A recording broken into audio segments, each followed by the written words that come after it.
Ақтөбе облысының 70% сымсыз байланыспен қамтылды. Осы жобаны іске асыру үшін соңғы 3 жылда өңірге 48 CDMA 450 стандарттағы базалық станция құрылған.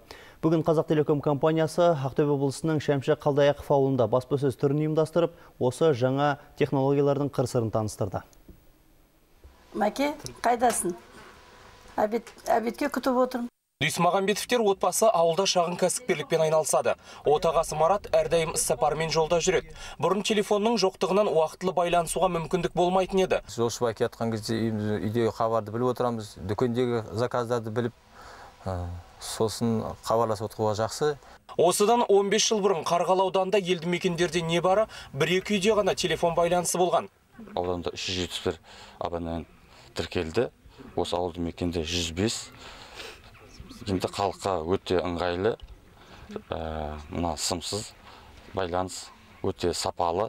CDMA 450 технологиясы ауылдық телекоммуникацияны дамытуға арналған қондырғы деп айтуға болады. Оның қызмет көрсете алатын аясы 35 шақырымға дейін жетеді. Осы 38 базалық станцияны біз 3 жылдың ішінде қостық. Ол енді ойлаймын 15 мыңдай жалпы сыйымдылығы телефон халық алыстағы ең шалғайдағы ауылдағы елді мекенде осы байланыс жүйесі бойынша бүгін өзінің жақынымен, бала шағасымен дегенде байланысып, осы телекоммуникация қызметін толық көлемде алады.